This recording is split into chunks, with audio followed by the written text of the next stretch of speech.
Comptez tous les os de notre corps. Allez, c'est parti. 1, 2, 3, 4, 5. On sera là, on a le temps d'envoyer le générique. Allez Marcel, à la fac des métiers, on va retrouver Sabine et Oscar en chair en os.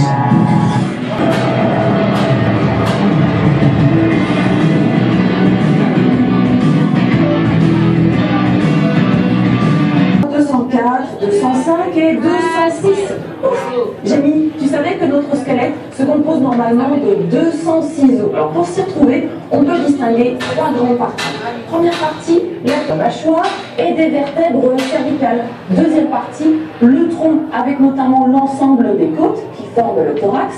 L'épaule, cet os plat dans l'épaule, c'est l'omoplate auquel sont rattachés le péroné derrière et dans la cuisse, l'os le plus long de notre corps, c'est le fémur. Les os les plus petits, eux, se trouvent dans l'oreille interne. Une seconde, Oscar. Regardez, les voici. L'enclume, le marteau et l'étrier, c'est lui le plus petit. Et les voici tels qu'ils sont assemblés dans notre oreille. La connaissance de notre squelette s'est faite petit à petit, car pendant longtemps, le seul moyen de l'observer, c'est un appareil de radiographie mis au point par le prix Nobel de physique, Georges Charpak. Grâce au progrès de la médecine, on sait aujourd'hui que notre squelette remplit trois missions principales. La moins connue, c'est la mission de protection. Par exemple, la boîte crânienne protège la cervelle, bien encore, le thorax protège l'ensemble, cœur, poumon.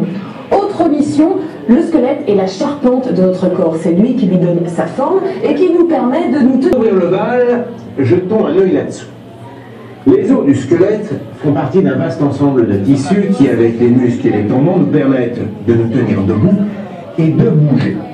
Les muscles sont prolongés par des tendons qui sont fixés aux os.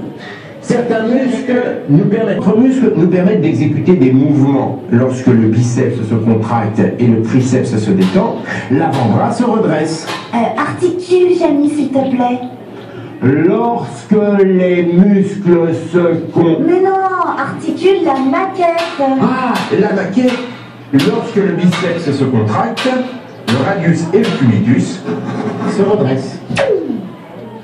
Ben, il est où Oscar? Après, il y a un masquage chinois. Comme vous l'avez remarqué, ces mouvements sont faits sur un flot continu. LLD,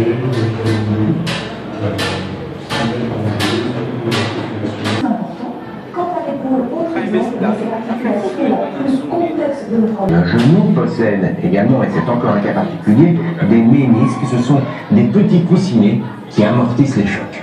À force de les solliciter, ces coussinets peuvent se fissurer. Il faut alors enlever les ménisques et là, c'est le cartilage qui va s'user plus vite, ce qui provoque de l'arthrose. Cette maladie ne touche pas que les sportifs, mais aussi et surtout les personnes âgées. Au sommet, celles qui soutiennent la tête, 7 vertèbres cervicales. Les deux premières, Atlas et Axis, nous permettent de bouger la tête dans toutes les directions. Sur les côtés, en haut, en bas, en tournant. Sous les vertèbres cervicales, on trouve les vertèbres dorsales, qui s'achèvent sur des petits os soudés, le sacrum et le coccyx. Avec la colonne vertébrale, vous constatez qu'on peut donc effectuer une série très importante de mouvements. Et ce n'est pas tout, Jamie. La colonne vertébrale, c'est aussi le système de protection de la moelle épinière. La moelle épinière, ça te dit quelque chose? Absolument. C'est un gros câble qui renferme un faisceau de nerfs qui assure la transmission des informations entre le cerveau et le reste du corps. Et vice-versa. Chaud, froid, dur, mou. Tout le monde de mouvement réflexe, tout passe par là. Toutes les vertèbres sont percées.